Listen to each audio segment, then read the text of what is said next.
नवीन और जया का प्यार स्कूल से शुरू होकर कॉलेज तक पहुंच चुका था।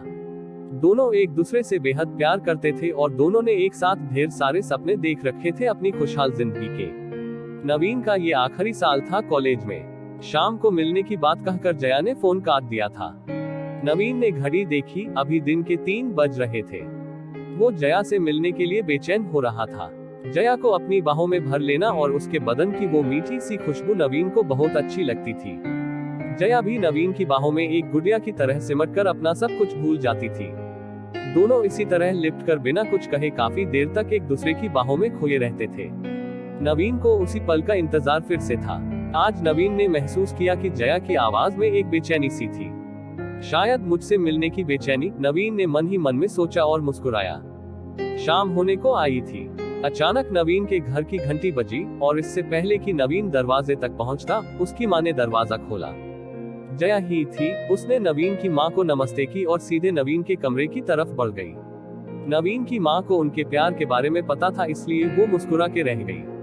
नवीन, मैं चाय बना रही हूँ, आके ले जाना थोड़ी देर में किचन से, नवीन की मां ने वहीं से नवीन को कहा।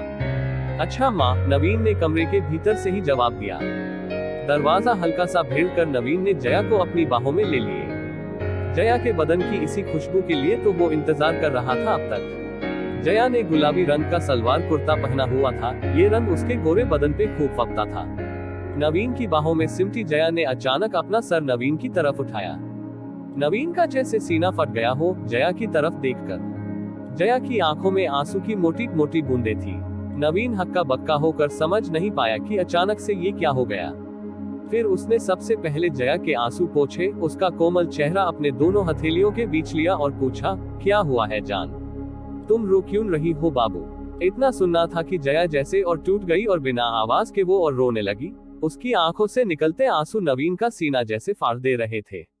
नवीन से रहा नहीं गया और उसने सबसे पहले दरवाजा बंद किया ताकि जया के रोने की आवाज कमरे के बाहर न जाए। फिर उसने जया को अपने बिस्तर पे बिठाया और खुद नीचे जमीन पे बैठा। जया के हाथ अपने हाथों में लेकर उसने जया से कहा, जान अब बोलो, ऐसा क्या हो गया है कि मेरी बाबू इतना रो रही है। तुम्हें पता नहीं मेरे दिल पे क्या गुजर रही है तुम्हारे आंसू देखकर। अब प्लीज बताओ क्या हुआ है। जया ने अपने आंसू पोंछे, अपने आप को संभाला और नवीन का हाथ पकड़कर बोली, हमारा साथ यहीं तक था जान, हमारे रास्ते आज के बाद कभी साथ न होंगे। नवीन को जैसे कोई कर्क लगा हो, उसने जया के हाथ को कस के दबाया और चीखा, क्या पागलों जैसी बातें कर रही हो, होश में तो हो तुम बाबू। जया की आंखों से फिर से आंसू टपकने लगे। उसने नवीन को अपने पास बिस्तर पे बिठाया और उसका हाथ पकड़ बोली, जान तुम्हारी बाबू अब किसी और की पत्नी बनने जा रही है। पिताजी आज ही मेरा रिश्ता तय करके घर लौटे हैं और घर में सब बहुत खुश हैं। नवीन पागलों की तरह उसकी तरफ देखकर जया की बातें सुन रहा था। उसे समझ में नहीं आ रहा था कि वो कैसे और क्या बोले। फिर थोड़ी देर बाद जैसे उसे होश आया हो, उसने जया की आंखों में झांक कर कहा, तुम मजाक कर रही हो न जान। हालांकि नवीन की आवाज का कंपन खुद नवीन को बता रहा था कि वो जानता था कि सब खत्म हो चुका है और जया मजाक नहीं कर रही है। जया ने उसके सवाल का जवाब नहीं दिया। अपने चेहरे को अपने दुपट्टे से पोंछकर उसने नवीन से पूछा, क्या तुम्हें सच में ये मजाक लग रहा है बाबू। नवीन को अचानक से ऐसा लगा जैसे पूरा कमरा उसकी आंखों के सामने घूमने लगा हो और सामने बैठी जया भी उसे गोल शक्ल में घुमती हुई नजर आ रही थी।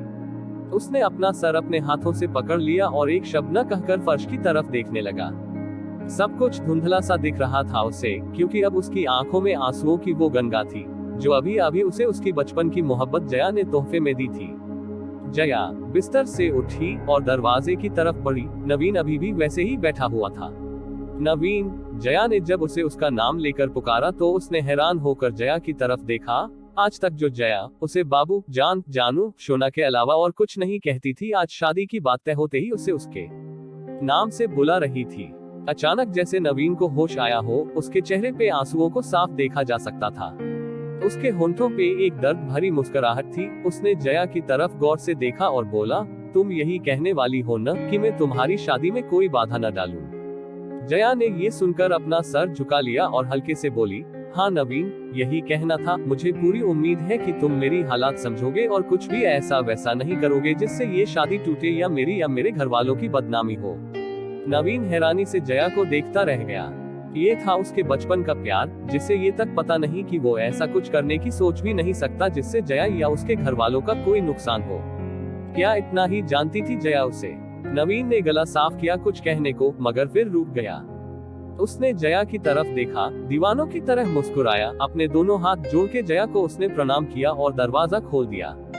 जया जैसे ही कमरे से निकली, उसने देखा नवीन की माँ वही दरवाजे के पास ही थी।